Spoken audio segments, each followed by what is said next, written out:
Hey y'all, welcome to Gadfly, a podcast about third parties, fringe candidates, and generally weird American electoral history. I'm Dusty Wilson. I'm Una O'Leary. And we are back talking about Shiva Ayyadurai, the citation needed inventor of email, the ex-husband of Fran Drescher, and just, I don't think I've grown to hate someone as much as I have researching this episode.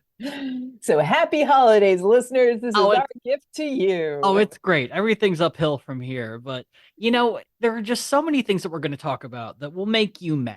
But the thing that keeps sticking out to me is every time I see his name listed out, it's Dr. Shiva Ayyadurai, MIT PhD. And it's just like, how fucking insecure do you have to be that you have to put your college before PhD and have doctor and PhD? It's infuriating and hate it. And it's all I have to hold on to right now. It makes me think of a distant relative of mine who was really gassing up his son and saying, well, he has 17 letters after his name, all of them important. Oh my God. Sure. Great. I'm sure he does. Love it. Oh my God. Well, and I think this is going to go along with the theme that we have whenever there are political candidates who peak very early in their life and that they're constantly chasing that dragon to a point that it becomes very damaging to them as a person. Mm-hmm. I think we're gonna see that a little more with Shiva here. Yeah, it's like the way that the podcast books could kill books. Yeah. Yeah. How they keep joking about how they're getting to like the singular source book because Yeah, all of them more or less have the same thing. It's like we're getting to the singular source personality of someone who runs an independent campaign. Right. So anyway, when we last left Shiva, he had become a self-made millionaire, and that's not even quotations. He was very much went from poverty to making a millions upon millions of dollars with an email company. It was the 2000s, and you could do that. Hey, younger listeners. Hey, did you know that you could make money off of an instant messenger? Oh, Lord. Anyway, so he's gone from, making millions of dollars thanks to just really backing email as a concept and turn And that being really happy about it. The end. Next episode. God, if only. Like, what would his life have been if he would have just been content? He would have, been one of the progenitors of email. He would have made $1 million from it. He'd be married to Fran Drescher still. That's a good life. That's a very good fucking life. Anyway, so, he's turned that fortune into a brand new far-right political career. And he also got a nice chunk of change suing news outlets who dared to claim that he never invented email. Rather than just accepting the fact that it was, in fact, one of the few times that like the group project worked. Right. And everyone just kind of brought a little bit of information to the table and created something. And it was just collectively in the ether. It was all going to happen. Right. And for the sake of not getting sued, I'm going to repeat it again. Dude did create an email system at the age of 14 for a school at Rutgers. And that is incredible. Yeah, not nothing. We are here to go on the record and say that is not nothing. No, that is far more than I was doing at 14. Like, if I were to list my greatest accomplishments at 14, we would have to mark this as not child friendly. I think I gained a modicum of self-esteem at 14. I think that's a huge win. My God. Like an ounce in the ocean, but an ounce. So going into 2019, Shiva's political career was already in shambles. He'd lost the Republican primary to run against Elizabeth Warren for Senate in Massachusetts. He lost the general election as an independent, and he had his history as an arrested but not convicted domestic abuser aired out on conservative radio. Yeah. Accusations don't go away if you just keep screaming at the person who is accusing you. Also, a huge benchmark if the conservative radio is bringing up man, you made me as an accusation. My God. Yeah. My fuck. And also, like I mentioned, Fran Drescher had just divorced him, and good for her. Mm-hmm. But you know what they say. Once you hit bottom, there's nowhere to go but up. The thing, though, is up is a very relative term, depending on where you're at. Right. And what is bottom? I know, really. I mean, what is bottom if, you have a shovel and you decide to dig through the core of the earth? Yeah. And eventually, you're going to start going up again. Your finances don't seem to have a bottom. Right? Oh, my God. Infuriating. Yes. And for Shiva, becoming something of a bit of a conspiracy celebrity, if you will. Now, one of the key things that if you're going to be famous as a conspiracy celebrity is you got to get on the ground floor with this shit. It's Like like, an MLM. right. It's 100% like an MLM. You got to get people to buy in. And if it's a conspiracy where you're diving in long after people have made their nut, as people say, I think, shrug, you're not gonna make anything from it. And I think Shiva learns this in 2019 because he wades into the conspiracy theory world into the fertile waters of climate change denialism. Oh, a growing market in 2019. Indeed. So now I should note that Shiva has stated time and time again that climate change is a real thing. What he refuses to believe is that humans have any effect on said climate change. It just changes. It's Look, It's at one point we had a mini ice age and things were really cold, and now things are just really hot. I was watching a YouTube channel. I think it was Mini Minuteman, which I would highly recommend you check out. It's this kid named Milo who just graduated college, talks about archaeology, and makes a pretty big point that we are still in an ice age as of right now because there's ice at the poles, which means Oh, we're in an ice age. all right. Yeah. Okay. Yeah, and it's just fun shit like that. But yeah, it's all glaciers and fucking, lava for these motherfuckers who are just like, no, it always changes, whatever. But also, every chance that Shiva gets, he claims that he is a lifelong green activist. And what he means by this is that, he called out genetically modified foods, specifically soybeans that he hypothetically created using a computer program that proved nothing. Right. Yes. But it's around this time he also starts touting an older project of his, the Clean Raw Food Certification. And this is a certification that a number of foods and products gained, with the most prominent being Health Aid kombucha. I mean, that was the product I at least recognized because I've tried kombucha, I hate it, and it's something I should love. This is technically tea soda, so I don't know Yeah. why I hate it. That's very sweet. I don't think so. It's very sour to me. Oh, I don't okay. know Fair what it is. enough. But that was his big client for a while. So clearly he cares about food and nutritional health, which I guess makes him an environmentalist somehow. I mean, it makes him a bougie influencer. It makes him very popular with Whole Foods. Yeah, yeah. And anti-vax moms on Instagram. Oh, Lord. Oh, we haven't even gotten to that grift yet. Oh, don't let me spoil it. Anyway, he expounds on his green beliefs on his new podcast that he starts airing in 2019 called Shiva Be the Light. Now, when I say podcast, I'm using the term kind of loosely because in my mind, a podcast is, two people talking, exchanging ideas, or it's one person telling a story with fun sound effects and music interludes, and someone did a murder, and by the end, it's very unsatisfying and you don't really know who did it. That's a podcast. Yeah, that sums up podcasts. So with Shiva's podcast, he does have a co-host, and it's a guy named Marcelo, and he's pretty much there just to introduce the episode and to occasionally go, uh-huh, or yeah, I get it, just to let Shiva know he's paying attention to these lectures that are happening for about an hour and a half to 2 hours. There's no real Oh, he's a pushback. He's just hired friend. he's sitting in the first row of class because all the other seats were taken, and he just has to nod at the professor, even though he wants to go to bed. So I did try to listen to his 2 episodes about climate change, episode 5 and 6. And as hard as I tried, I could not get through the first one. I think I stopped after about 15 minutes because it's a really dull listen. And if I was solely just going to be focusing on the inaccurate statements he makes, we would be here for weeks. And Right. there's a holiday that I There think we is. want to celebrate. So I'm just going to hit you with some of the bullet points that stuck out in the beginning. First off, he claims to read about 50 to 100 scientific papers a day. Yeah, it's some very Alex Jones. I read all the UN papers and all the World Economic Forum papers, and I did my fair share of looking at scientific papers for this episode. I don't know if anyone can really read 50 to 100 studies a day and actually absorb them. I mean, I think you can read 100 abstracts. Right. Yes, I think that's abstracts or just summaries of other studies. That would make a lot of sense. I mean, yeah, I think that's so many of the studies I like. Yeah, you start to dig in and read them. And it's like, was anyone intended to read this? I'm sure it makes sense for the people who are in that field of study, but I think this also is the first sign of something that will absolutely ruin Shiva. Is that I think he thoroughly believes that he is an expert at not just biological engineering, or computer science or things like that. I think he legitimately believes that he is amazing at every science. Which is another trait of our Mhm. little third party independent Right. candidate. Secondly, he claims that there is no such field called climate science, and that what it really is physics. Is it? We'll get into that. Okay.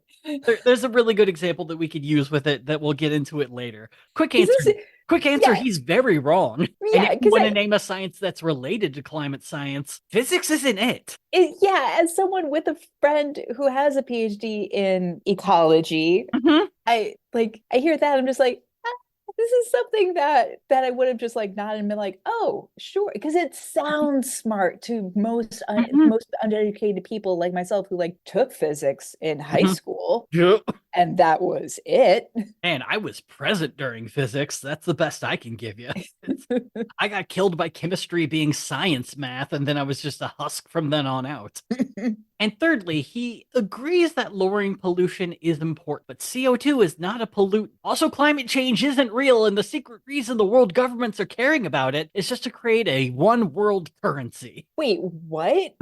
Yeah, that, What? that that took me by surprise because it was very much different to what he always claims to believe.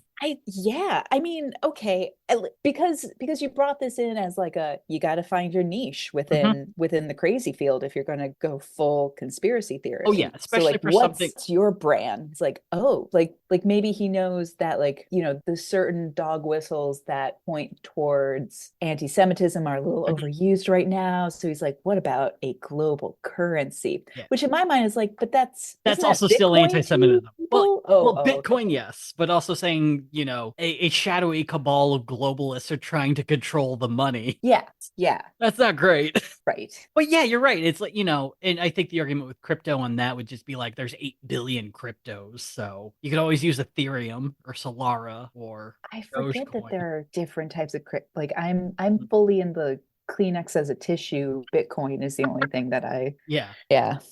So at around that part, I turned off YouTube and I just played video games until I forgot what I had just listened to, and before I knew it, it was Friday. And admittedly, it's all a lot to cover, but I think debunking a lot of that can be done via the framing of Shiva's most local incident, being a dick at the local library.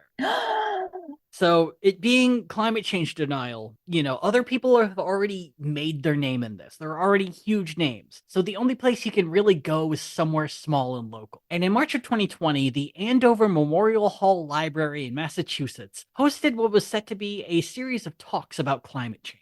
The first talk was hosted by Boston University professor Anthony Janitos. And he might not be a household name, but Professor Janitos is ridiculously respected in the scientific world. Hmm. He got his bachelor's in biology from Harvard and followed that up with a master's and PhD in biology from Princeton. He worked as the director of the Joint Global Change Research Institute with the University of Maryland for 6 years before being hired by Boston University in 2013. And while at Boston University, he was the director of the Frederick S. Pardee Center for the Study of the Longer Range Future and professor of Earth and Environment. And finally, in 2018, he was promoted to chair of the department. Scientific American referred to Professor Janitos as, quote, a world-renowned ecologist and science policy expert. Very cool. Yeah, his bona fides go. They're long and he's just an incredibly accomplished individual. And you'll note he doesn't need to put this at the end of his name. He does not, no, because Scientific American is going to do it for him. So this is a huge get for Yeah. a smaller city library, a Boston suburb library. I mean, it's also home to Andover Prep School, I assume, right? Oh, good point. But still, like, Still, yeah. yeah, go to your local library scientists. We want you. So I mention all of this to really show out of his depth and utterly ridiculous Shiva is during this talk. Oh no. So according to Shiva, in the middle of the talk, Anthony Janitos stated that oceans have become more acidic over time. Quote from Shiva, I believe I refuted that, saying that he was lying, and that he either did not know basic chemistry or was purposely misleading the audience, as oceans are basic. Now, yes, oceans Well, are supposed to be basic. right. So that if they're getting more acidic, yeah, that's the problem. That's why we're talking about it. But they're supposed to be basic. Debate me, bro. I mean, seriously though, Yeah. So for those of you who are unfamiliar, whether something is a base or acid, it's based on pH level. Anything greater than a 7.0 pH is considered a base. Anything lower than 7.0 is acidic.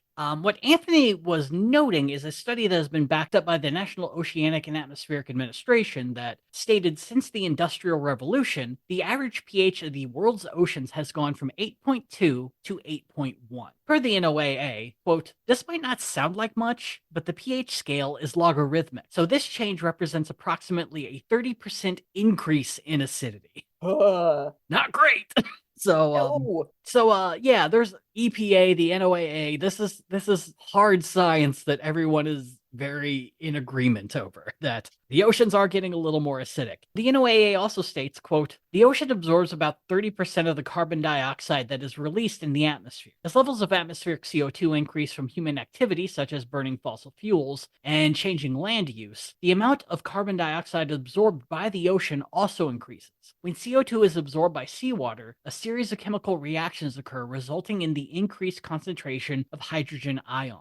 This process has far-reaching implications for the ocean and the creatures that live there. So yeah, Shiva, the ocean isn't acidic, but an increase in acidity can do some really fucky shit. And it's already happening. Shells for crustaceans and sea turtles are getting weaker and more brittle. Coral reefs are bleaching out and dying because of this. There is clear, visible evidence of what is happening. You dumb motherfucker. Ugh. So exhausting. It's super fucking exhausting. But if all Shiva did was call an expert a liar in the middle of a presentation, I mean, that would be rude enough, but we could at least move on to something else. But no, fucking no, that's not Shiva's style. There's a Q&A, and you bet he's gonna throw some, like, fucking Chad-brained question at this motherfucker. So Shiva interrupted again during the Q&A and called Janitos a liar for claiming that human activity has led to a dramatic increase in temperature. And then he called Janitos a liar for even claiming to be a scientist. Yikes. Mhm. Also, project much? Right. Oh my God. So just to get it over with, there is overwhelming consensus that man-made climate change is very real.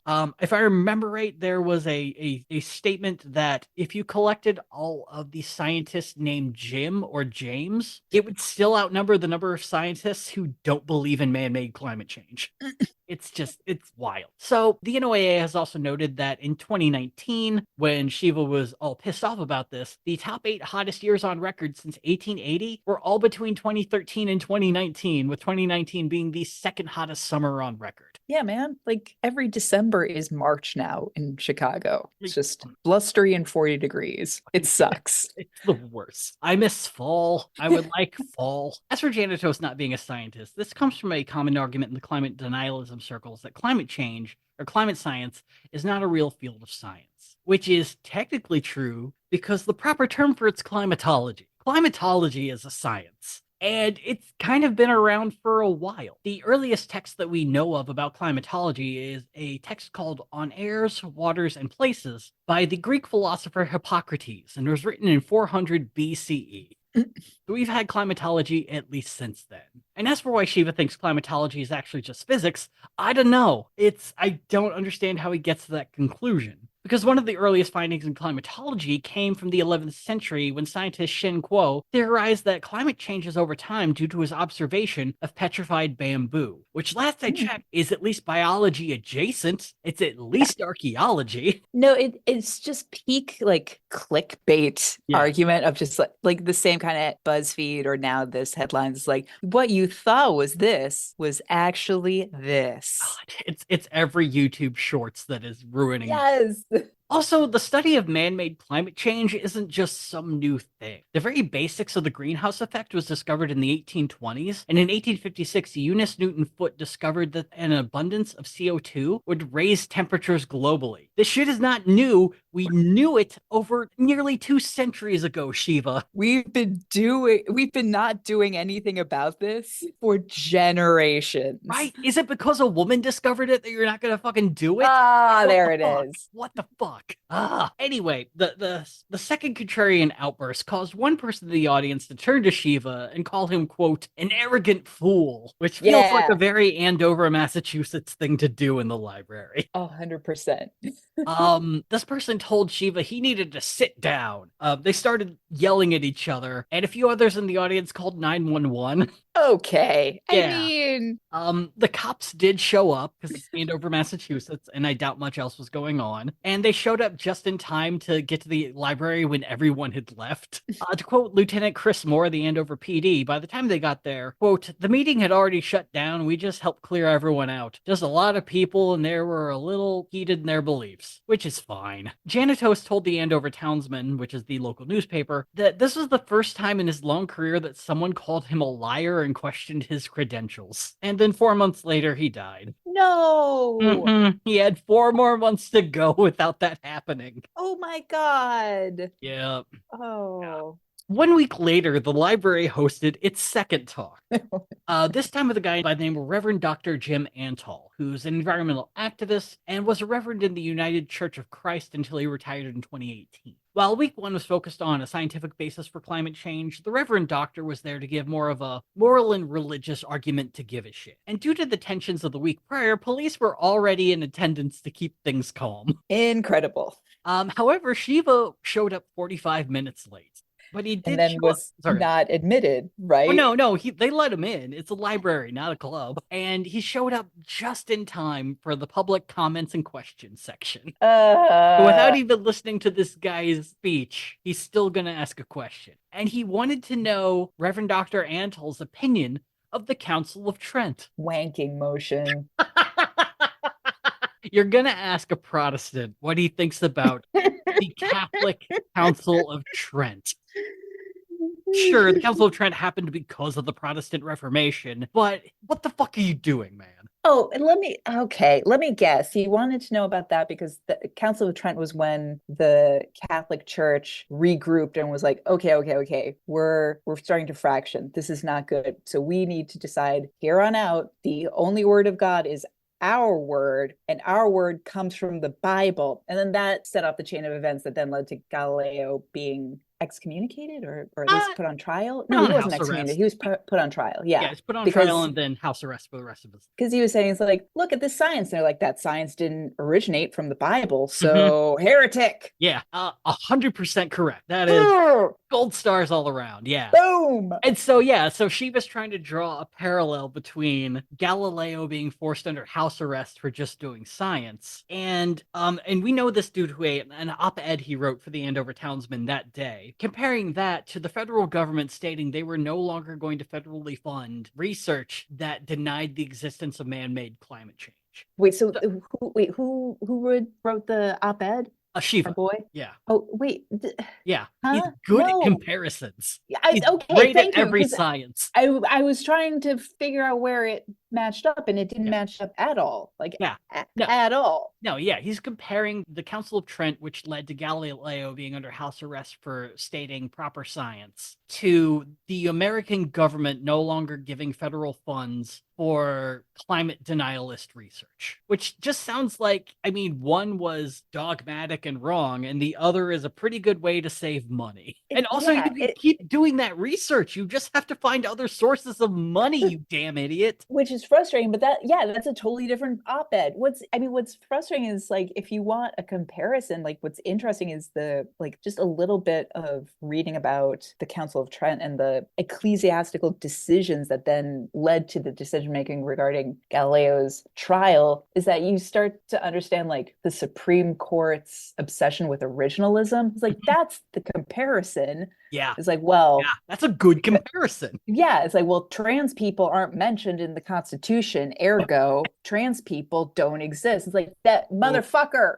Oof. Man, you must have done really good at the SAT when they asked to like compare words. You go down one Wikipedia rabbit hole in your adult life, and that's the one that sticks with you. Yep. Just one sad day you read about the Council of Trent. Yes. It's there forever. I was like, well, now I'm a good Catholic. Great, done. You want me to tell you about the other councils? No, can do. Yeah. I can like give you a Cliff Notes of Vatican II, but Do I mutter and look around to figure out when to stand, when to kneel, and when to say amen at mass? You know I oh do. yeah, and also with you, fuck, you know I haven't been here. Oh no. Yep. And this is why I highly recommend Protestantism when you are young because they don't really care that much for the most part. I mean, there's sections that don't really care that much. I guess I'm supporting Presbyterianism is what I'm doing. So Aw. anyway. So Shiva asked this Reverend Doctor from the United Church of Christ, which I honestly know nothing about. Asked him how he feels about the Catholic Church. After the Reverend Dr. Antle gives his answer, Shiva then refers to man-made climate change as, quote, a religion now. It's no longer a science. This was followed by groans, boos, one person yelling for him to sit down, and the second his allotted time was up, Shiva just left. So he was there for maybe 5 to 10 minutes. Because he realized that, oh, there are other people, like actual people in real time are giving him an opinion that he's never heard in his life, which is Right? you're wrong. Also, it takes some fucking brass balls to go to a Boston suburb and try to teach the audience about Catholicism. It just doesn't seem like a good call.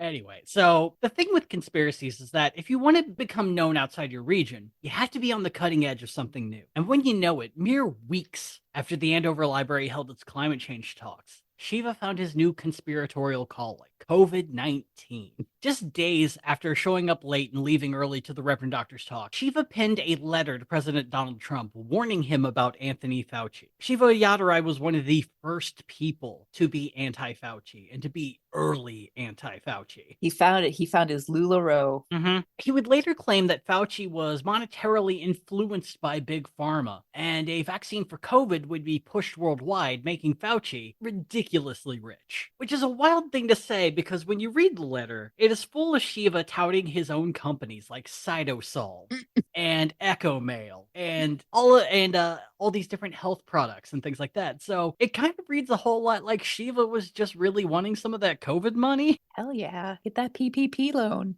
So Shiva would tell Trump, quote, the modern science of the immune system informs us that it is the overreaction of our own weakened and dysfunctional immune system attacking tissues and cells of our own body that harms and kills versus the virus, be it COVID-19 or any other virus. He then follows this up by claiming that doctors aren't taught about immune systems, despite him not having a medical degree and has taken no classes and has no knowledge as to whether or not it is taught in med school or not, which it fucking is. Joke's on him. Trump can't read.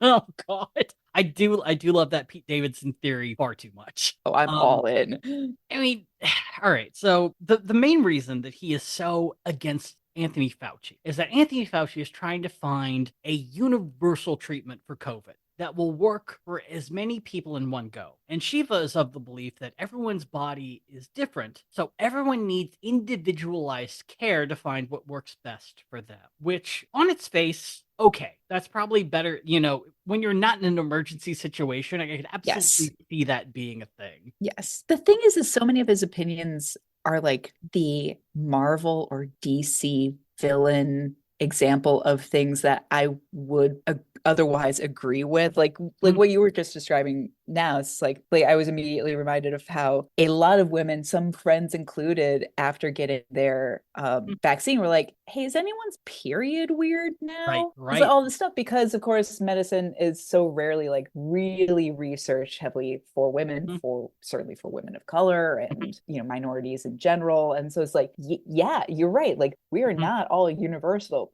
Right, Of course, like in this sense, it's like we just need to get people vaccinated right, stat. right. But lucky for us, Shiva gives away his plan and cure for COVID right in his letter. It takes a little looking, but you can find it online. So buckle up, cucks, and get ready to live a life without fear. No, you're going to sell me whey protein. Oddly, no. So step one, organize our citizens into 4 groups. 4 groups is enough for it to be individualized. Group one, people who have tested positive for COVID-19. Group two, people who are hospitalized and in critical condition. Group three, immunocompromised and not COVID positive. And group four, healthy individuals who are not COVID positive. And I'll keep referencing these because He has a it's not individualized because it's just for really big groups, but Yeah, it's just quadrants. And right, I'm assuming like group one is healthy people, but they have tested positive for COVID. right. Okay. It's like you have Okay. COVID, but you don't have to go to the hospital. Okay. And so for step two, you deliver a personalized protocol for each group. So for group one, healthy people with COVID, quarantine, and for 2 days, prescribe them 400,000 IUs of vitamin A palmate and 50,000 IUs of vitamin D. That's No. it. That's all you do. No. But what if you're hospitalized or in critical condition? Well, lucky for you, you use the same amount of vitamin A and D for 2 days, plus you give them an intravenous drip of 100 grams of vitamin C per day until they're back to normal. This isn't scurvy. Group three, you're immunocompromised, but you don't got COVID. Well, guess what? You're taking the same amount of vitamins A and D as the other two groups before you. You're taking 1,000 milligrams of vitamin C per day. And on top of that, you're putting 6 drops of iodine in a liquid per day, mixing that up and drinking it. No. Yeah. No, that's how you do it. This, Una, I'm giving Do you what? gold. Get I'm giving you healthy nails? immortality. No. I will say the only good thing about this is he's not outright telling you to drink silver and take that horse Oh, the immunizer dewormer? stuff. Yeah. But that's it. I mean, this isn't even like on like the supplemental grifter set. This isn't even cutting it. Look, I get why you're mad. I haven't said what the healthy individuals who aren't COVID positive get, and you're feeling left out. All you have to do is take 10,000 IUs of vitamin A palmate, 5,000 IUs of vitamin D, 1,000 milligrams of vitamin C, and guess what? You get the 6 drops of iodine per day as well. You're going to save money on vitamins, Una. How? Am I getting them from the government? No, but it's less than like idiots like me have to now buy. That's just it. I already take vitamin D. Like this is Yeah, because I live vitamin in D is Chicago. extraordinarily for a company called Added Serotonin. It might as well have the subtitle. Yes, we also take vitamin D way too much. Right, added serotonin. We're waiting for the addition.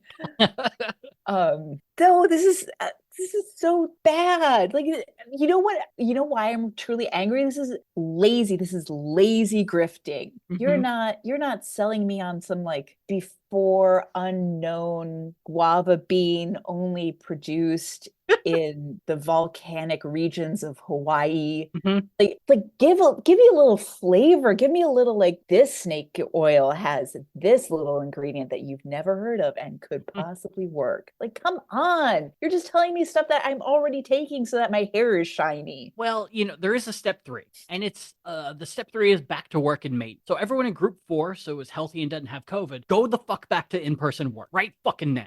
Everyone else in groups one, two, and three, people who have COVID or people who are immunocompromised, for the rest of your life, twice a month, you are taking the same amount of vitamin A and vitamin D as you did when you were in the hospital or sick with COVID. And for the rest of your life, you're taking the same amount of vitamin D and taking those 6 drops of iodine for the rest of your goddamn life.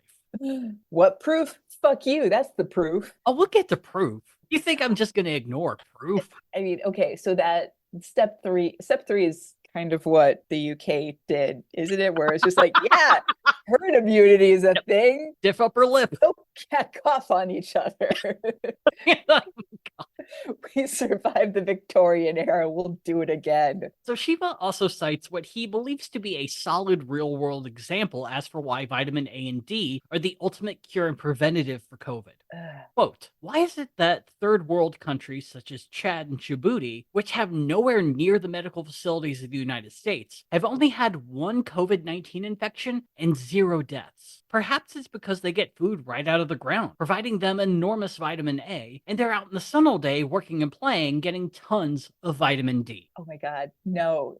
So many reasons. There's so many reasons. Reasons There that are. a smart person could understand. There could even be the reasons of like, they do have the deaths, but they're not reporting them. It like That was initially what I was thinking. It's so much simpler than that. And we'll Oh my get God. Okay. I'm so first we got to excited. talk about the vitamins, man. Ah, Buy yourself a Sam's Club of vitamin A, C, and D. And, I don't know where you buy iodine nowadays. Like, you go to a small town and find like a soda fountain, and I'm sure they got some. So for me, this is a gorgeous feast of detail. It's so much detail that it makes it very, very easy to either confirm or debunk this. So okay. thank you, Shiva. Thank you so much. Let's start with the vitamin and iodine regimen that Shiva is proposing that, despite him screaming for individualized care, seems pretty uniform across the board for everyone. I mean, really. So, what does concern me is the amounts that he's recommending. To get the easy one out of the way, 1,000 milligrams of vitamin C a day is perfectly fine. 2,000 is where it starts to get a little hairy, but 1,000 a day is perfectly normal. So no worries there. Next, we have the iodine, or more specifically, a kind of iodine called Lugol solution. 6 drops a day is also perfectly healthy, even with ingested. It might not taste good, but it's perfectly fine. The problem arises when you look into the connection between iodine and COVID. King's College in the United Kingdom noted early in the pandemic that when Lugol solution was added to a test tube of COVID, the iodine killed 99.9% of the COVID virus, which is not shocking because iodine for the longest time was like the antiseptic that people used. Right. And so if you use it as a mouthwash, it kills all the COVID in your mouth. Mm.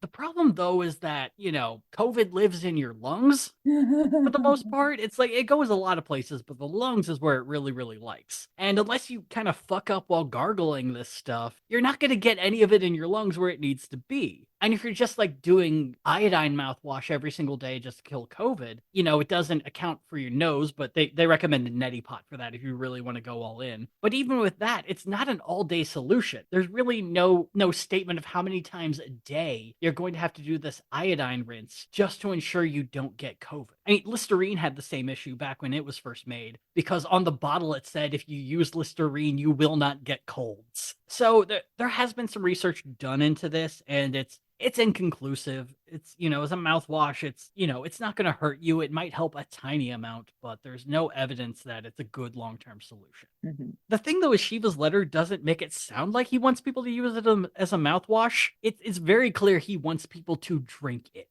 It's still going to work okay as a mouthwash. It's just not going to do anything when you actually swallow it. You're not even killing the plaque between your teeth. You're Yeah. just I mean, oh my God, your teeth are going to get iodine stains. Oh Oh no. no, I forgot. I mean, it's pretty No. heavily diluted, but still, that's not going to look great. No. So on to vitamin A. Shiva calls for 400,000 IUs of retinol palminate, which is equal to 220,000 micrograms. While he only calls for taking this dosage twice a month, the Mayo Clinic warns against taking anything above 200,000 micrograms.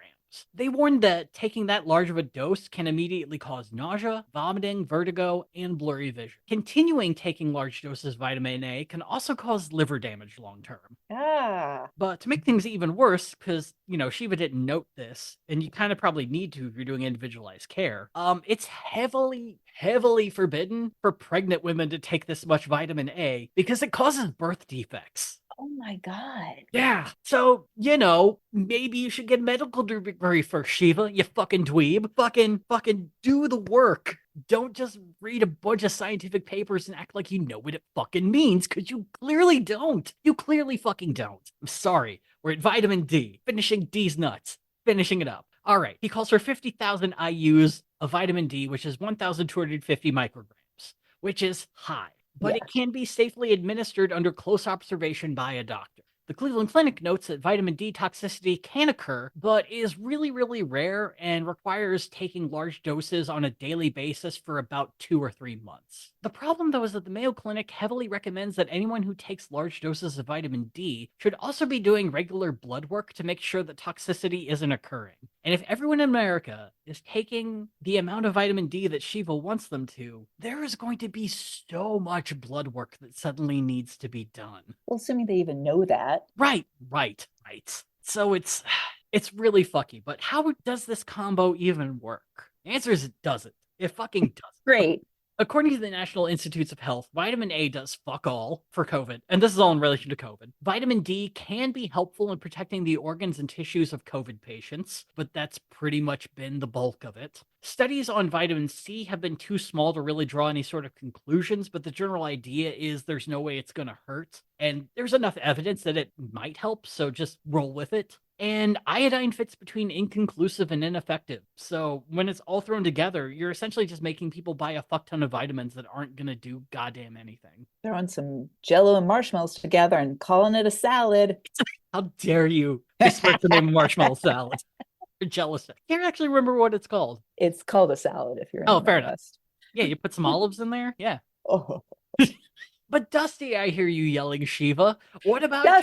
Dusty! What about Chad and Djibouti? I made a really good point. How did two African countries make it out of the COVID pandemic relatively unscathed? And the answer is they fucking didn't, Shiva. They fucking didn't. Because when Shiva sent his letter on March 23rd, 2020, and I triple checked to make sure that was the date he fucking sent it, COVID had just entered both countries the previous week. Oh my God. Chad's first verified COVID case was March 19th when a Moroccan air passenger flew from Cameroon, which had been dealing with rampant COVID for a couple of weeks. On the 26th, Chad confirmed two more cases due to passengers flying in from Dubai. As for Djibouti, their first case was due to a member of the Spanish Special Forces who had been flown into the Camp Limoni air base. And by April, COVID began to spread so widely that on the 24th, Djibouti had the highest rate of COVID on the entire continent. Oh. So it fucking happened, Shiva. It just wasn't there yet. And that was enough fucking evidence for you somehow. Just that you literally sent the letter. I didn't realize, yeah, the letter was sent like as American offices were closing that, Yeah, like we that had early. just started shutting down. It was not worldwide at that point. And I fucking hate this guy so much.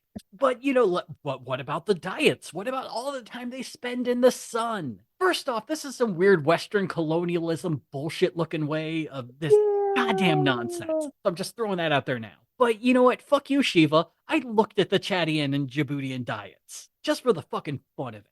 The Chadian diet is very high in millet and sorghum, which are grains. And to quote the Food and Agricultural Organization of the United Nations, quote, sorghum and millet do not contain vitamin A. And sure, there are certain dishes in the Chadian diet that do have vitamin A. There's a squash stew that sounds incredible. There's a tomato soup that has like peanut butter in it that sounds fucking incredible. Yeah. And fish is a heavy part of the diet. Right. These are all things that have vitamin A, but they're not a larger amount compared to anywhere else really in the world. So I don't know what you're fucking getting at there, man. And looking at the Djibouti diet, there isn't much to back up their claims there. Mango and beef liver are high in vitamin A, but many of the national dishes are much more rich in other vitamins. Frankly, Shiva seems to be making some weird assumptions based on little to no research. I know you must be shocked.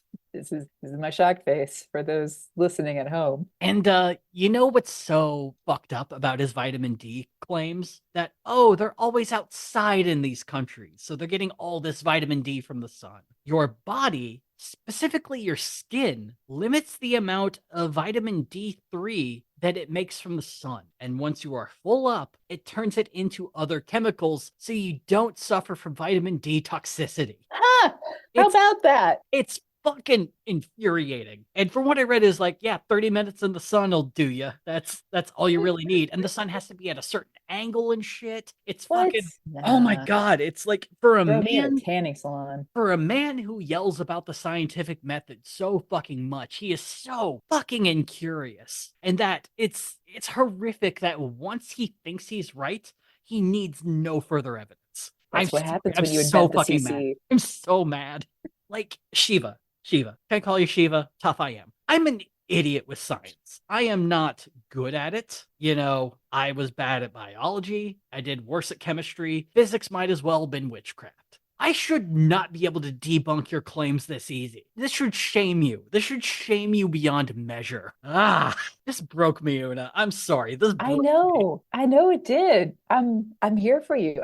This is why I always think like we need better. I always think of the phrase "every billionaire is a tax policy failure." And it's like, because I really feel it's like the money went to his head, and then he decided he was right on everything, like what Yeah. we have to deal with Elon Musk or Mhm. Jeff Bezos. 100%. Like, Shiva rightfully went through a large portion of his life being treated like a genius because because the area he focused on, he very much was. And for some ungodly reason, the second someone told him no, you don't know everything, it broke him. So within a month, online anti-vax types were using online clout to push fire Fauci and get Trump to replace him with Shiva Ayyadurai, Oh which God. would be one hell of a job for Shiva. The problem, though, is he's already applying for another job in the government. Bum, bum, bum. He's running for senator again. Ah, Undeterred from the ass kicking that Elizabeth Warren and Jeff Deal gave him in 2016, Shiva entered the GOP primary for Ed Markey's Senate seat. So by the time filing rolled around, Shiva got only one competitor, a small town attorney by the name of Kevin O'Connor. And lucky for us, Shiva's 2020 Senate campaign site is still up, so we can actually look at his platform. hey. It's mostly short form platform essays that don't really have any solid ideas, but he does include 3 laws that he plans to introduce the second he wins. And all of them are about 2 pages long and not written like laws. Like, they're written sort of like if AI decided to try to write a law. It's sort of like that. Oh no. But you get the general gist of. One is the Citizen Science Act. It would make all scientific research publicly available within 15 days of completion. It would create a portal for citizens to report violations, and all reports must be dealt with within 10 days. Get fucked. Yeah, No. that's not possible. That's not, no. But failure to comply will result in a $5 million fine for each violation to the institution conducting the research, and will result in up to 5 years in federal prison for the researcher and all collaborators.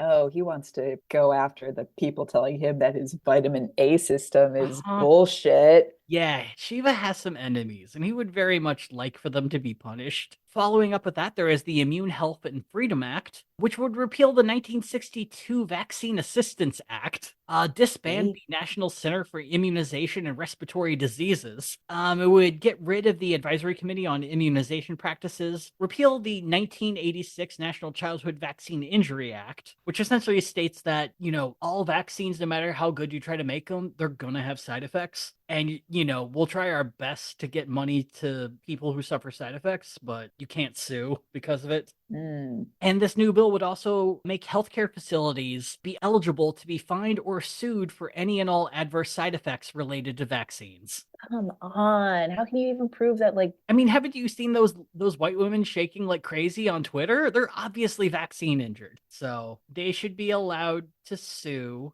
Kaiser Permanente until it's gone. I'm fine with Kaiser Permanente. I'm fine with that. Yeah. But yeah, fucking Jesus Christ. Okay, so this is not so much a let me represent you Mhm. in our I will, Senate, I will but punish your enemies because they are my enemies. yeah, this is Visigoths at this is Visigoths crossing the Alps towards Rome. And third, there's the Health Right Act, which is an exact copy of the Immune Health and Freedom Act. No changes. Lazy. Also, he still wants to put the U.S. Postal Service in charge of email, and he does have a section about him being pro-life, where he states that life begins at conception. So the second a sperm touches an egg, there's no going back. And for some reason, he continues on and says that chemtrails are real. That fits in his Because abortion. why not? Yeah. Why not? Yeah, it's not condensation in the air because it's fucking freezing up there and planes or engines are, I don't know, hot. I like this guy. So once again, I'm going to skip on how the campaign went because that's what a lot of the local media did, and I don't care beyond that. I'm not doing extra work to find out what shitty stuff Shiva did in the primaries. And Kevin O'Connor beat Shiva 60-40. Yeah, suck it, Shiva. Or did he? No. It's Act 3 of Conspiracy Shiva, motherfuckers. Fuck. After losing to O'Connor, Shiva took to Twitter to claim the state of Massachusetts had destroyed 1 million votes and that they had done so to ensure that he would not win. It goes all the way to the Falconer. That's a Boston joke for you guys. For our Massachusetts listeners. Yeah, for the Massachusetts listeners. So Shiva's evidence for this was that 1 million photocopies of physical ballots were missing from the primary election, and those ballots were required by law to be in existence for 22 months. And since those photocopies didn't exist, obviously they've been destroyed. So Shiva filed a FOIA request to the Division of Elections, and he very clearly did not like their response. Director of Elections Michelle Tassinari wrote that state law did not require that physical ballots had to be photocopied, and that all of those physical ballots are being kept in storage for the allotted 22 months. Also, quote, the approval of digital scan equipment in Massachusetts specifically prohibits the capturing of ballot images. But if Shiva was certain there were voting irregularities, he would be well within his rights to file and pay for a recount. Yeah, pay for it with your monies. But that's money, and Shiva likes money. Just give him the money. It's someone else pays for it, not my Right. money. Right. So instead, he complains on Twitter that Massachusetts is stealing the election. So the state of Massachusetts contacted Twitter and said, hey, this is defamation. Could you please take this down? And they did. Boom. Hey! Yeah. And then Shiva sued them for violating his First Amendment rights. Oh Not my Twitter, the state of Massachusetts. God. It got thrown out in court pretty immediately.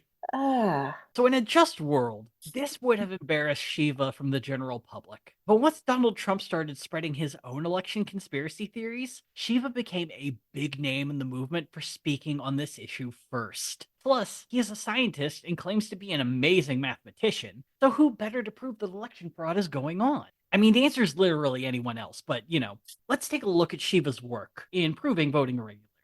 Specifically, we're going to look at his research in Oakland County, Michigan. So Shiva presented evidence that he claimed showed Joe Biden had stolen 20,000 votes from Trump. Engineer and data scientist Naeem Kabir looked at Shiva's analysis of this information and decided to put all of his findings on his Medium page. And to give you an idea of what Naeem found, the byline of his findings was, quote, election fraud in Michigan? Nope, just how lines work. yeah. So I'm gonna try really, really hard to explain this. I'm bad at math, so I'm gonna be quoting a lot from Naeem here and hopefully quoting correctly. So Naeem did a whole series on Shiva's electoral fraud math and refers to the trick that Shiva uses as, quote, a mathematical parlor trick. So Naeem notes that Shiva is really keen on two data sets: the percentage of Republican voters among straight ticket voters and the percentage of Trump votes among split ticket voters. Shiva takes this information, breaks it down by precinct in Oakland County, Mm-hmm. and on the X graph, or the X line of the graph, he plots the percentage of Trump votes on a split ticket. On the Y axis, he plots the percentage of split ticket Trump votes minus the percentage of GOP straight ticket votes. What this does is create a guaranteed line that is a downward 45-degree angle, because you're taking a static number on your x-axis and taking that number to subtract from every number that you get on your y-axis. So no matter what happens, it's gonna look like weird shit is happening. And Shiva's using this information to say that the more Republican a district is, the more votes are being stolen from Donald Trump and given to Joe Biden. So essentially, they're numbers that don't prove it. Naeem also had another post where he took the same data set and rigged it so that it would have a 45-degree angle going up. Incredible. Yeah. So if that did not make sense, I would highly recommend checking out his Medium page. He has so much data backing up why this is just someone manipulating numbers to make it look like something sinister has happened when actually he's just, saying he's got your nose and then walking away. Yeah, I probably will check it out because this is the kind of thing where like I like you, Dusty, was never good at math, but also part of it because like I wanted the full why. I wanted to know. It's like, okay, so like things in a parentheses you do before Mhm. the equation outside of but like why? But why do we get there? Why is that the rule? And my eighth grade math teacher was more or less being like, I don't know, shut up, just do it. Um, Yeah. but then you grow up and then you see all of these Twitter posts of just like, well, here's another day where I didn't do, solve for X equations. And it's like, dude, we learn this stuff so that later in life we can smell the bullshit like Right. Right. this. Yeah. It's clearly designed just to make a graph that looks scary, Yeah. because the thing he's plotting out makes no sense on its own, but it's just meant to look scary and to make it look like he has. And it ends up leading him to getting a job doing election audit. No. Shiva and Echo Mail are hired by the Arizona Senate and Cyber Ninjas to find voter fraud in Maricopa County, Arizona, and he's paid a total of $100,000 to do so. the shame. So Shiva is given access to just a fuck pile of mail-in ballots, and after looking through them and comparing signatures and finding various ballots that don't have signatures on them, he claims to find over 17,000 duplicate ballots. And he based this on the number of mail in ballots that were missing signatures, and noticed that, before election day, there were very, very few mail in ballots that didn't have signatures that were counted. But after election day, that number went from 3% to 95%. So clearly, this is Democrats taking votes that are not signed by anyone and just making up votes for Joe Biden. However, the Arizona Division of Elections explains this pretty quickly. Yeah. In the days following an election, they take all of the mail in ballots that don't have signatures or don't have clear signatures or have any sort of wonkiness to them, take the code number on the ballots to find who filled it out, and then contact the person who the ballot is affiliated with, ask them if it's their ballot, if they support the votes and everything that's on there, and then ask them to sign it. It's called That, curing votes, and that's it so happens incredibly, everywhere. yeah, that's kind. That's Mhm. great. Yeah, And that's what yeah, those oh, were. God forbid your vote actually get counted. It's fucking infuriating. Shiva wrote an 89-page report on this with something that had a simple and easy explanation in the end. Ugh. In the end, cyber ninjas would find that Biden's vote total in Maricopa County was actually undercounted by 360 votes. There it is. Oh, and Arizona Attorney General Mark Brnovich would have to state in April of 2022 that he found no proof of election fraud, but no time for that because Shiva is too busy failing up.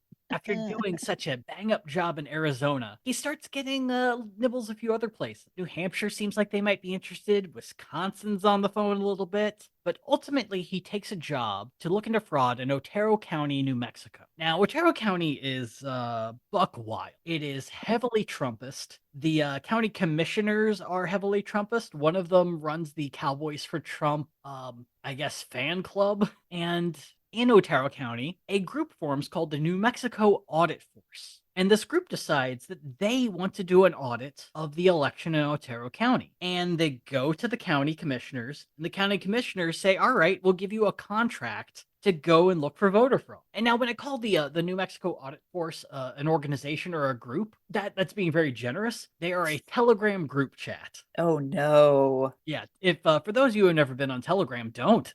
I went on there for a little bit because a friend of mine and I were trying to hunt down a Nazi, and it's dark. It is a dark place. So, so if for them being on Telegram already, that's not a great sign. But the New Mexico Audit Force hire Shiva and Echo Mail to join them on a $50,000 contract to find voter fraud. Shiva is given access to 25,000 ballot images and has been given the right to go door to door canvassing to confirm voter registration to anyone they want. Yeah, vigilante group. It's yeah. So the state auditor of New Mexico, Brian Colon, very quickly starts to note, "Hey, I don't think you guys are allowed to legally do this. If there's any sort of audit of elections, I kind of have to run it because it's a state election." And so the state auditor office starts putting together a legal case, while the New Mexico task force just keeps going. And quick sidebar, should probably look at the people running the New Mexico Audit Force. It's a married couple by the name of David and Aaron Clements. David is a former law professor at New Mexico State.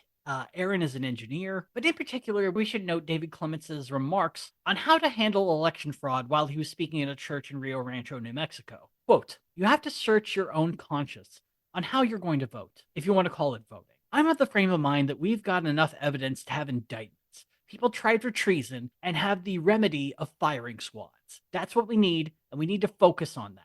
I want arrests, I want prosecutions, I want firing squads." Cool, bro. Yeah, it's really great. It's really fucking cool that you just get to go door to door to anyone's house in Otero County and be like, "Hey, are you registered to vote? Who'd you vote for?" Yeah. Really like to know that. I mean the only silver lining I can think of is this is also the same area where you could come up to someone's door, knock, and be like, "So who'd you vote for? We're here to check registration." And you could just hear the shotgun like clicking behind the Yeah. door and be like, "You better get off my property." Like it's just like there, One It's would think, but one would also think, like but also, if you're a lefty in Otero County and a dude who's called for firing squads at church, no my less, God. comes to your door and asks who you vote for, I mean, you might be tempted to say Trump, and all of a sudden they have information that is clear voter fraud because 100% of citizens of Otero County said they voted for Trump. Jesus Christ. Yeah, this is big, like Dog the Bounty Hunter voter registration edition.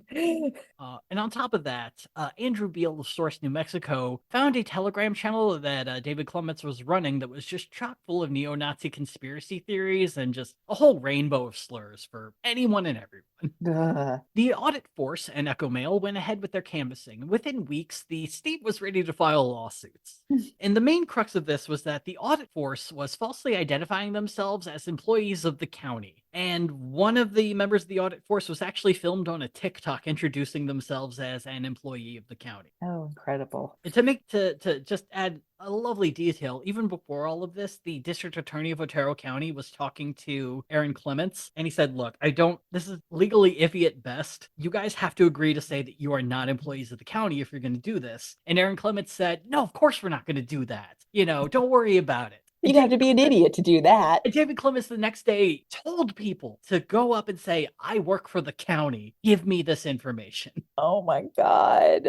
And that's when the federal government got involved, particularly Carolyn Maloney and Jamie Raskin, because it doesn't sound great when there's a vigilante group just doing an audit of an election. No. So the House Oversight Committee started an investigation against Echo Mail and ordered Shiva to turn over all communications between him, Otero County, and the New Mexico auditors. And I'm actually kind of surprised by Shiva's response on this, because he immediately turned over all communications. The very next day, pulled Echo Mail from the audit, denied they were ever part of the audit, and then Whoa. partially refunded Otero County about $15,000. Oh, Yeah, he got the fuck out of Dodge the second the federal government started poking around. that's all it takes. Just sick the feds on him. It may not surprise you, Audit Force didn't find any evidence of election rigging in the county, but they assure everyone they're still looking and they're going. Oh, good. Yeah. Great. Which leads us to the modern day. Shiva's political career seemed to stall in 2022 after claiming he was going to run for governor, but he failed to file. But in 2023, he made a lot of really bold moves. He left the Republican Party. He completely turned his back on Donald Trump. He became an independent and announced that he was running for president.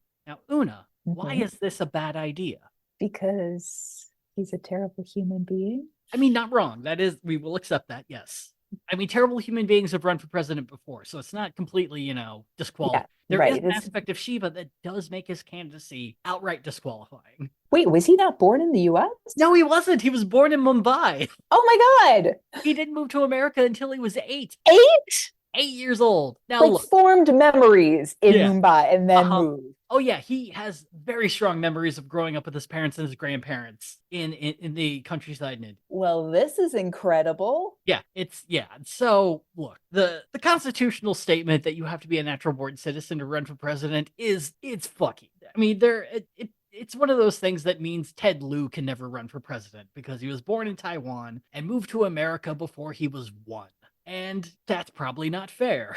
I mean, Yeah, at but most, there they're should probably also, be like, I don't know, a residency requirement or something. you know what's so terrible is it like I'm fine with it because it seems to be one of those rules that like everyone agrees on. And at this point, there are so few of those left where like even the craziest of crazy Republicans, Hmm. you know what? I'm not even going to say it out loud because I don't want to jinx everything. Right, right. But It's it seems like I for get it. now, I get it as a you don't want to rock the boat situation. Like I have 3 eggs and I want to hold on to them. yeah. It was like when there was a lot of chatter about Arnold Schwarzenegger and because Yeah, he was doing so good as the governor of California, and everyone was yeah. just like, "Isn't it a shame he can't run for president?" I'm just like, he's fine. Hmm. He's fine. He's fine for California. Right, Can we not go down this road? There are plenty of qualified individuals. right. So Shiva constitutionally cannot run for president, but he has a plan. And it's the exact same plan as the Young Turks co-founder, Cenk Uygur, who was born in Turkey, but you bet your ass he's running in the Democratic primary, so he says. So Shiva claims that the 5th and 14th Amendments negate Article 2, Section 1 of the Constitution, which is the one that says you have to be 35, you have to be a natural citizen to run for president. And he states that the 5th and 14th Amendments negate that because those amendments get rid of discrimination. And having that article in the Constitution discriminates against people who are not born in America. Oh my God. Ask anyone still waiting for asylum. Trust me, you are not a like Yeah. you are not a political class or like, yeah, what was the phrase? Like a protected class? Mm-hmm. Mm, Yeah, it's as a theory, I did find I think the origin I found for it was back in 2006. Via someone at the University of Chicago brought it up as like a maybe, as like a thought experiment. But the thing that sucks about this is all Shiva had to do was about 15 seconds of Googling to find that there's case law precedent stating that no, this isn't something you can overturn. yeah. Shiva, let me introduce you to Hassan v. FEC. In 2013, Abdul Karim Hassan, who was born in Guyana, sued the FEC over the Natural Born Citizen Clause and also cited the 5th and 14th Amendments as to why he should be allowed to run in the Democratic primaries in 2012 and in the future in 2016. The U.S. District Court of D.C. found that Hassan had no standing for his suit, and that for him to have standing, he would have to, quote, show that he is the nominee of a political party or that his nomination was imminent. They also found, quote, the natural born citizen requirement to become president has not been implicitly repealed by the 5th and 14th Amendments. Boom. Right there, right fucking there. Hassan did appeal this. The appeals court agreed, and he did not push it up to the Supreme Court, who probably would not have listened to it if he did. Definitely not. Well, the other thing I forgot to mention is that Shiva claims that America has never defined what they mean by natural born citizen. And that's fucking wrong because we did in 1898. In the court case US v. Wong Kim Ark, they found that English common law is what defines a natural born citizen, and what defines a citizen in America. So it's anyone who has been born to American citizens, no matter where you're born in the world, or someone who is born on American soil with very minimal restrictions to that. That's it. It's defined. It's in the books. It's been defined since 1898. You fucking moron. God damn it. You're not a lawyer, Shiva. You're not a fucking lawyer. You're barely a scientist. Ugh. So you can CC your way out of this court. Oh, God, thank you. I needed that. But Shiva's been raising money for his campaign. grift. It's not great, but I went into the FEC documents because it's my favorite thing now. And I did find that 62% of the money raised in the past year for his campaign has come from Shiva. And he has just self-funded. Yeah, for the most part. There are some people who've given more than $1,000, but it's mostly just 70 some odd people giving small donations. That said, 48% of the campaign spending has gone to pay rent for the campaign through a company called DCCI Concord Avenue LLC. And that's Shiva's rental company because he's renting office space in his building in Cambridge. So is he just laundering his own money? Sorta. The FEC has stated that this sort of campaign spending is not illegal, so long as the rent that you are charging yourself is fair market value. And I kind of looked into it. Shiva's charging himself about $3,100 a month roundabout. And so it's pretty on par with everything else. It is interesting to note that Shiva's put in about $22,000 and has paid himself about $18,000 in rent. So he's still $4,000 in the hole in this whole deal. So he's not making money off of this by any stretch. Oh, but I completely forgot about that. If you loan the campaign money, you're allowed to charge interest on that. And so you can take money out of the campaign at the end with interest. Oh. To repay yourself. Ted Cruz does this all the time. It's my God. fucking awful. So he probably is going to make money on this. Perfectly legal. So the final cherry on all this is that his campaign treasurer is a dude by the name of John Medley. And I've thrown around so many names on this. I completely forgot about this dude. But he is the founder of the Boston Free Speech Coalition, which is the group that set up that weird Nazi free speech rally at Boston Common that Shiva did in 2017. Oh my God. As of 2018, Medlar has been outed by Twitter user Anti-Fash Gordon as a member of the Proud Boys, a fervent anti-Semitic piece of shit, and is at the very minimum Nazi adjacent. Ah, As for the campaign, so far about 95% of it seems to be YouTube lectures about vaccines and masks and, why you should get into his VA health systems program that charges people between $250 to $2,000 for a certification course. ugh. But then to go full circle, there's this anti Zionist grift. The Boston Democratic Socialists of America released a statement a few weeks ago on the actions of Shiva and John Medler, hosting rallies full of anti Semitic dog whistles and using these events as a way to dupe well meaning people from protesting against Zionism to just kind of being brought into anti Semitism as a whole. Mm. And there's a lot of people who are making that work. So more than likely, Shiva's not going to make it on the ballot in any states. He's not constitutionally eligible. There are some states that have let Cenk Uygur go onto the ballot, but for those, I think it's mostly just people at the Division of Elections who are like, "This isn't my fucking problem. He paid money. He's not going to win. Watch me. This is someone else's problem, and I do Yeah, not care." right, right. But I do have another worry along with the virulent hatred of Jews and the Nazi associations. And it's this kind of a new project he has called Truth Freedom Health System. I'm going to send you a chart of everything that's involved in the Truth Freedom Health System. It's clearly a page he made in PowerPoint and then just Oh saved. no. I mean, look, we've all been there, but still, Fair. have some respect. Hire a graphic designer. What it is it's a circle that says Truth, Freedom, Health, and it's surrounded by all the things that help someone become their best self under the Truth, Freedom, Health system. And it involves things like taking courses through his systems of health, which include the foundations of systems, your body, your system. It involves buying products from Cytosol. It involves reading all of his ebooks and papers, doing one-on-one meetings with Dr. Shiva, which if you're doing that, then you're the highest level within the Truth Freedom Health group, and you're Oh paying no. $100 a year to do it. Asterisk, not a real doctor. Una, if someone were to say, "Hey, I found this really great system," and it involves just total buy in of one guy's ideas and items and giving him all of your money, is there a word you would associate that with? A grift? I'm not going to say it's a cult because I don't want to get sued. And I don't have evidence that it's a cult. This, But yeah. it doesn't look great.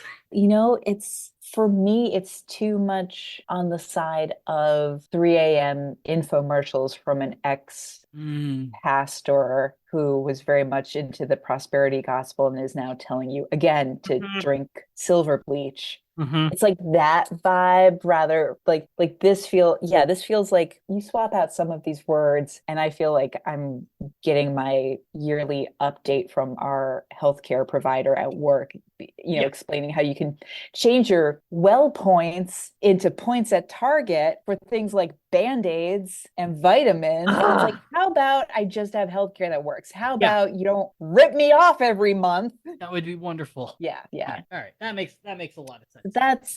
That's my vibe, but talk to me about the cult. Oh, I have Let's no find proof or out evidence that it's a cult. It's more. just Okay.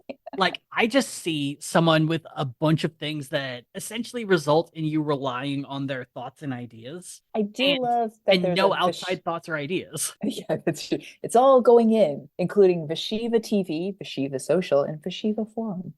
I haven't even looked at those. The Warrior Scholar global community, that's what I'm like. I don't have the brain space for that right now. That's gonna get dark and I don't need to do it. But that's as far as we know with Shiva. Wow. He's running for president. It's not gonna go well. I'll be shocked if he gets on a ballot. And who knows where he goes from here? He's probably gonna run for Senate against Elizabeth Warren again, but who fucking knows? But if there's any lesson in this, we live in a world where it's very easy to get angry at things online, and there are a lot of grifters who are taking advantage of that. And if you're mad at, say, war or genocide or things that are very easy to get mad at, it's kind of more important now than ever to look into the people that you retweet and into the people that you choose to support because there might be a dark ulterior motive behind the people who are saying these things that you objectively agree with, but might be leading you down a path that's more beneficial for them than it is. Yeah. Take the Wikipedia wormhole. Yeah. You might learn about the Council of Trent. Oh no. Oh no. Oh no. So, thoughts and feelings about Shiva Ayyadurai. Wow. I mean, I feel like Dusty, you and I need to do a Christmas Carol style episode where it's not so much that we get visited by three ghosts of Mhm. grifters past, but like we just dig deep into a grifter who should be visited Oh by three God. ghosts. Oh my I God, that feel would be like that's the amazing. situation in front of us. I'm not a ghost. I'm just a science professor. Look, we got to sit down and talk, man. Look, vitamins aren't magic, yo. Yeah, I don't want to be in your bedroom any more than you want me here, but Why do you you gotta show me shut up such and thick listen. spirits? Oh man. Well, Merry holidays. Yeah, Whichever one you're celebrating, whether it's, Crimbus, Hanukkah, Kwanzaa, I don't know, Festivus. Festivus. I'm sure I'm missing so many. But yeah, just have a great time with good people who deserve your company. And Oh. yeah, that's a good happy note to end on after this bullshit. But yeah, we'll see you in the new year. 2024 is gonna be A year. it sure is gonna be. Oh my God. I'm certainly not looking forward to a lot of things, but we'll give you good reason to scream at a lot of stuff, and at least hopefully the knowledge behind literally every grifter running for president in 2024. Anyway, have a happy new year. Enjoy the holidays. And we'll see you next time here on Gadfly. Ah man, I should have got jingle bells. Jing, jing, jing, jing, jing. Jing. Gadfly is a production of Added Serotonin. Our episodes are edited by Brianna Valentine of Rem Alternus Productions. Our theme song is Sophomore Makeout by Silent Partner, and you can find us on Twitter and Instagram at GadflyPod. Ready to level up your cosplay game? Check out the Geek Forge on Etsy. With a variety of props to give your photos that extra spark, you'll find just what you need. Hold magical fire in the palm of your hand, or take a potion to restore your mana. With a large variety of colors, you can choose your own magical flavor for your cosplay. Bring drama to your photo shoots with these vibrant props and more, all available at the Geek Forge. Are you ready to level up your cosplay?